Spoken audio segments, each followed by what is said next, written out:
Hosanna ఎలిషదాయ్. ఈ లోకయాత్రలో ఎన్నో బలహీనతలతో వ్యసనాలకు బానిసై ఉన్నావా? జయించాలనుకుంటున్నావా? కానీ నీకు నీవే జయించలేవు.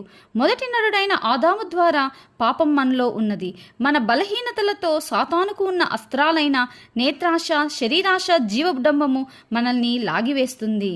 ఎఫెసీ 6:12 ఏలయనగా మనం పోరాడున్నది శరీరులతో కాదు గాని ప్రధానులతోనూ అధికారులతోనూ ప్రస్తుత అంధకార సంబంధులకు లోకనాథులతోనూ ఆకాశ మండలమందున్న దురాత్మల సమూహములతోనూ పోరాడుచున్నాము.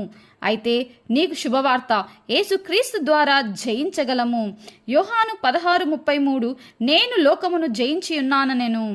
ఎఫెసీ 6:14-19 మనము శక్తిమంతులగునట్లు క్రీస్తు అనుగ్రహించు సర్వాంగ కవచాన్ని ధరించాలి.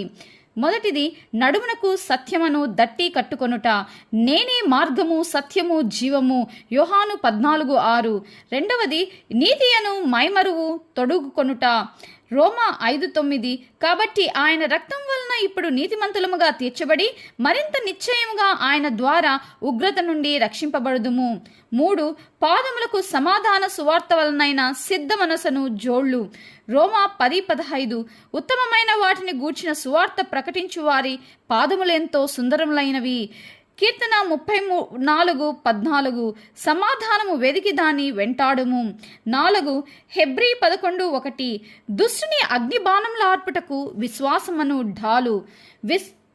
విశ్వాసం అనున్నది నిరీక్షింపబడు వాటి యొక్క నిజస్వరూపమును అదృశ్యమై ఉన్నవనుటకు రుజువై ఉన్నది. 5 రక్షణీయను శిరస్త్రానమును కలిగి ఉండుట. రోమా 10:9 యేసు ప్రభు అని నీవు నోటితో ఒప్పుకొని దేవుడు మృతులలో నుండి ఆయనను లేపనని నీ హృదయమందు విశ్వసించిన ఎడల నీవు రక్షింపబడుదువు.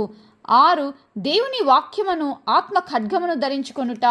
యోహాను 1:1 ఆదియందు వాక్యముండెను, వాక్యం దేవుని యొద్ద ఉండెను, వాక్యం దేవుడై ఉండెను, ఆయన ఆదియందు దేవుని యొద్ద ఉండెను. 7 ఆత్మ వలన ప్రతి సమయమందు శోధనలను జయించులాగున ప్రార్థనా విజ్ఞాపన. మత్తయి 26:41 మీరు శోధనలో ప్రవేశించుకున్నట్లు మెలకుగా ఉండి ప్రార్థించుడి. వీటిని మనము కలిగి ఆపద్దినమందు దుష్టుని ఎదురించుటకును సమస్తము నెరవేర్చిన వారికై నిలబడుటకు శక్తిమంతులగునట్లు సర్వాంగ కవచమును ధరించి క్రీస్తుని వెంబడిద్దాం. యేసు క్రీస్తు నామములో ఆశీర్వాద జీవితం మీకుండునుగాక. ఆమెన్.